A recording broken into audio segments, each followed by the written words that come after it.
So வணக்கம் and welcome நண்பா. டிஎன்பிசியில் சிலபஸை பற்றி தான் இந்த வீடியோவில் பார்க்க போகிறோம். அதாவது வந்து பார்த்தீங்கன்னா, தமிழ் வந்து பார்த்தீங்கன்னா, கண்டிப்பாக வந்து 100 மார்க்ஸ் கேட்குங்க டிஎன்பிசியில் அடிக்கடி. ஏன்னா தமிழ் 100 மார்க்ஸ்னு ஊருக்கே தெரியுங்க. நான் விளையாட்டுக்கு தான் அடிக்கடின்னு சொன்னேன். ஸோ தமிழ் வந்து பார்த்தீங்கன்னா 100 மார்க்ஸ் கன்ஃபார்ம் டிஎன்பிசியில் வந்து கேட்குறாங்க. தமிழ் வந்து 100 மார்க்ஸ் இருக்குங்க. அது மட்டும் இல்லாமல் வந்து பார்த்தீங்கன்னா, கணிதம் வந்து 25 மார்க் கேட்குறாங்க. ஆக மொத்தம் 125 மார்க்கு. கண்டிப்பாக இந்த கொஸ்டின் 125 மார்க் இருக்குங்கிறது ஊருக்கே தெரிஞ்ச ஒரு விஷயந்தான். ஏன்னா டிஎன்பிசி அடிக்கடி எழுதுகிறவங்களுக்கு தெரியும். ஸோ எழுதாதவங்களுக்காக தான் இந்த syllabus. So TNPSC first time படிக்கிறீங்களா, இதுதான் ஒரு சிலபஸுங்க. இந்த 10 டாபிக் தாங்க, அதை தாண்டி எதுவும் கேட்க மாட்டாங்க. 3வது அறிவியல் 5 to 10 மார்க் எதிர்பார்க்கலாம். 4வது பாலிட்டி 10 மார்க் ஷுவராக எதிர்பார்க்கலாம். ஐஎன்எம் வந்து பார்த்தீங்கன்னா 10 மார்க் கண்டிப்பாக எதிர்பார்க்கலாங்க. ஹிஸ்ட்ரி வந்து பார்த்தீங்கன்னா 5 to 7 மார்க் கண்டிப்பாக எதிர்பார்க்கலாம். அதுக்கடுத்து வந்து பார்த்தீங்கன்னா கரண்ட் அஃபேர்ஸுங்க. கரண்ட் அஃபேர்ஸில் கண்டிப்பாக வந்து பார்த்தீங்கன்னா 10 மார்க் கேட்பாங்க. ஸோ ஏன் சொல்கிறேன்னா, கரண்ட் அஃபேர்ஸ் வந்து ரொம்ப ரொம்ப மஸ்ட்டுங்க. இந்த காட்டுறேன் பாருங்க, உங்களுக்கு 10 மார்க் அவன் கண்டிப்பாக கேட்பான் உறுதியாக. அடுத்து வந்து பார்த்தீங்கன்னா ஜியாகிரபிஸ்ன்னு ஒரு சப்ஜெக்ட் இருக்குது, புவியியல். ஸோ அதில் வந்து கண்டிப்பாக ஒரு 5 மார்க் குறைஞ்சது கேட்பான். ஏன்னா ஐஎன்எம் டாபிக் நீங்கள் நல்லா படிச்சிட்டிங்கனாலே போதுமானது. அது மட்டும் இல்லாமல் கரண்ட் அஃபேர்ஸ் நீங்கள் நல்லா படிச்சே ஆகணும். ஏன்னா இந்த டிஎன்பிசி குரூப் 4 நிறையா வந்து கரண்ட் அஃபேர்ஸ் வந்து பார்த்தீங்கன்னா 10 மார்க் வந்து கண்டிப்பாக கேட்டிருந்தாங்க. இந்த வட்டமும் குரூப் 2ல கேட்க வாய்ப்பு இருக்குது. ஸோ புதுசாக பார்க்குறவங்களுக்கு இது ஒரு நல்ல இதாக தான் இருக்கும். ஜியாகிரபி வந்து பார்த்திங்கன்னா 5 மார்க் கண்டிப்பாக கேட்பான். யூனிட் 8, யூனிட் 9 ரெண்டும் வந்து பார்த்திங்கன்னா, யூனிட் 8னா தமிழ்நாடு வளர்ச்சி வந்து கிராம நிர்வாகம் பற்றி சொல்லுது. யூனிட் 9ங்கிறது பார்த்திங்கன்னா தமிழ்நாடு அரசாங்கம் முன்னாடி எந்தெந்த அரசாங்கம் இருந்ததுன்னு சொல்லி அதை பற்றி சொல்கிறது, திட்டங்களை பற்றி சொல்கிறது. ஸோ இந்த 10 டாப்பிக்கில் நீங்கள் எதை மட்டும் இம்பார்ட்டண்ட்டாக படித்தா போதுங்கிறத மட்டும் நான் வந்து இந்த வீடியோவில் சொல்ல போகிறேன். ஸோ அந்த ரவுண்ட் பண்ணி காமிச்சிருக்கேன், பார்த்துருக்கீங்களா? இந்த ரவுண்டு பண்ண டாப்பிக்கை மட்டும் நீங்கள் படித்தாலே போதுங்க. அதாவது ஃபிங்கர் டிப்ஸில் வச்சுருக்கணும். அப்படி நீங்கள் வச்சுருந்தீங்கன்னா கண்டிப்பாக 165 to 170 மார்க்கு கண்டிப்பாக நீங்கள் போட்டுடலாம். நான் உறுதியாக சொல்லுவேங்க, 100% உறுதியாக சொல்லுவேன். அதாவது இப்போ வந்து பார்த்தீங்கன்னா, அந்த டிக் பண்ணியிருப்பேன் பாருங்க, அந்த மார்க்கு கிட்ட அந்த ப்ளூ கலர் டிக் பண்ணியிருக்கேன் தெரியுதா? ஸோ இந்த டாபிக் வைஸ் நீங்கள் வந்து பார்த்தீங்கன்னா கண்டிப்பாக வந்து படிச்சிருந்தீங்கன்னா கண்டிப்பாக வந்து நீங்கள் ஃபுல்லாக படிக்க முடியாது. இந்த கரண்ட் அஃபேர்ஸாக இருக்கட்டும், ஜியாகிரபிஸாக இருக்கட்டும், சயின்ஸாக இருக்கட்டும். ஸோ கொஞ்சம் கஷ்டமான டாபிக்ஸ் தான் அந்த 3மே. ஸோ இந்த 3மே நீங்கள் வந்து மேலோட்டமாக படிச்சுக்கோங்க. ஏன்னா அதில் மார்க் அவ்வளோ கூட்ட போகிறதில்ல. எப்படி கூடி பார்த்தாலும் ஒரு 30 மார்க் கேட்பாங்க. ஸோ கண்டிப்பாக நான் சொல்கிறது, இந்த 7 சப்ஜெக்ட் தரவா வச்சுட்டு அதில் கொஞ்சோண்டி படிச்சிருந்தீங்கனாலே போதும். கண்டிப்பாக 170 175 எடுத்து மார்க் வாங்க போகிறதில்ல, வேலையே வாங்க போகிறீங்க, அவ்வளோதான். ஸோ இப்போ வந்து இந்த தான் சிலபஸுங்க. இதை தாண்டி எதுவும் கேட்க போகிறதில்ல. ஸோ நம்ம வந்து பார்த்திங்கன்னா ஸ்ட்ரெயிட்டாக வந்து வீடியோவில் வந்து மேக்ஸுக்கே போயிட போகிறோம். ஸோ மேக்ஸில் வந்து பார்த்திங்கன்னா இன்றைக்கி நான் வந்து நிறைய டாபிக் செட் வந்துடல, 2 டாபிக் தான், ரொம்ப ரொம்ப சிம்பிளான கணக்கு தான். ஸோ வந்து நம்ம சேனல் நீங்கள் ஃபஸ்ட் டைம் வாட்ச் பண்ணுறீங்கன்னா ஒரு லைக்கையும் ஷேரையும் கமெண்ட்டையும் தட்டி விட்டுட்டு ஒரே ஒரு சப்ஸ்கிரைப் மட்டும் பண்ணி விட்ருங்க. ஸோ நம்ம இது வந்து பார்த்திங்கன்னா எங்களுக்கு ஒரு சப்போர்ட்டிங்காக ஒரு மோட்டிவேஷனாக இருக்கும். ஸோ இதுதாங்க சிலபஸ்ஸு. இதை தாண்டி வேறு எதுவும் வரப்போகிறது இந்த 10 டாபிக் தான் கேட்பான், அதை தாண்டி கேட்க போகிறது இல்லை. வாங்க மேக்ஸ்குள்ளே போகலாம். ஸோ வந்து பார்த்திங்கன்னா கிழமை கணக்கு. ஸோ நான் வந்து சம்ம வாசிக்கிறதுக்கு முன்னாடி இந்த டாப்பிக்கில் வந்து இந்த மாதங்களோட டேஸ் எத்தனை நீங்கள் கண்டிப்பாக தெரிஞ்சு தாங்க ஆகணும். ஸோ உங்களுக்கு இது தெரியலை சார் அப்படின்னு நீங்கள் சொன்னீங்கன்னா ஒன்றும் பிரச்சனை இல்லை. ஸ்கூல் படிக்கும் போது உங்கள் முட்டியில் வச்சு சொல்லி கொடுத்துருப்பாங்க பார்த்தீங்களா? மேடாக இருந்தால் 31 வரும், பள்ளமாக இருந்தால் 30 வரும். ஸோ இதைத்தான் வந்து அவங்களும் புரிஞ்ச மாதிரி நான் எழுதியிருக்கேன். ஒன்றும் பிரச்சனை இல்லைங்க. ஸோ வந்து இப்போ கணக்குக்குள்ளே போகலாம். 2014 ஜூலை 11 வெள்ளிக்கிழமை எனில் 2014 நவம்பர் 14 என்ன கிழமைன்னு சொல்லி தான் கேட்க போகிறான்.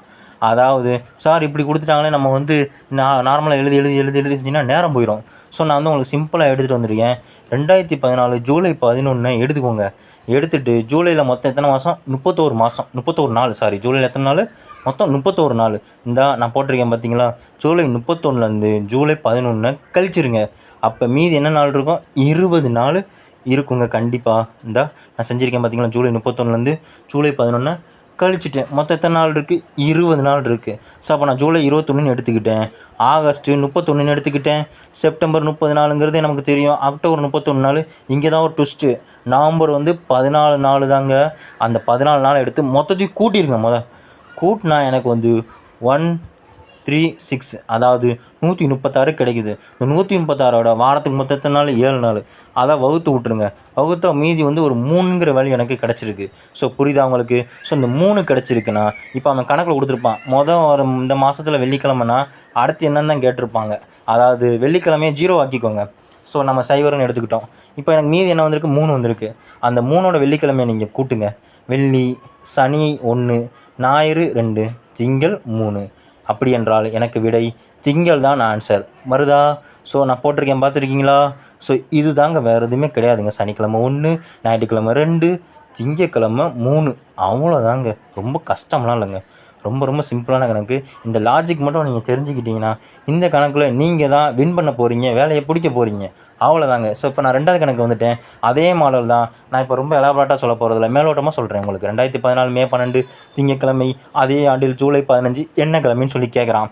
அப்படி கேட்கும்போது நீங்கள் வந்து தெரிஞ்சவங்க செஞ்சுருவீங்க ஈஸியாக. அதாவது என்னன்னா, மே வந்து பார்த்தீங்கன்னா 12லேருந்து 31 கழிச்சா 19 நாள் தான் இருக்குது. அதே மாதிரி ஜூன் 30ன்னு நமக்கு தெரியும். அதே மாதிரி ஜூலை 5ங்கிறது நமக்கு தெரியும். மொத்தத்தையும் கூட்டிக்கோங்க, 64 வருது. 64ல் 7 வகுங்க, அப்போ 63, மீதி 1, அப்போனா 9, அப்போ 7 9 63, ரிமைனிங் 1 தான் இருக்குது வகுத்தீங்கன்னா. அவ்வளோதான். அப்போ 1 வந்து திங்கக்கிழமை என்ன, 1 கூட்டினா செவ்வாய்க்கிழமை.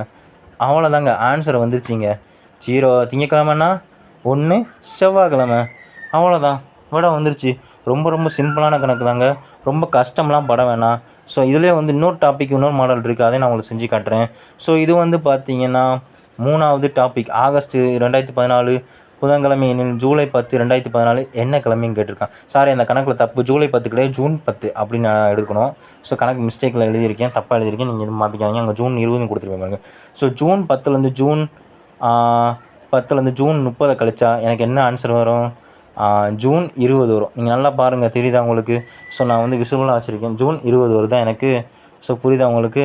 அப்படி என்றால் ஜூலை 31 இந்த கொடுத்துருக்கேன். ஜூலை தப்பாக கொடுத்துருக்கேன், அங்கே ஜூன் எழுதிக்கோங்க. பார்த்தீங்கன்னா ஜூன் 20, ஜூலை மாதம் 31, ஆகஸ்ட் 6, மொத்தமாக கூட்டினா 57. 57 7ஆல் வகுத்தா 8 7 56 வருது. 56ல் 1 போச்சுன்னா ரிமைனிங் வந்து பார்த்தீங்கன்னா 56ல் 57 கழிஞ்சா 1 தான், மீதி 1. புதன்கிழமையிலேருந்து இப்போ என்ன கொடுத்துருக்கான்?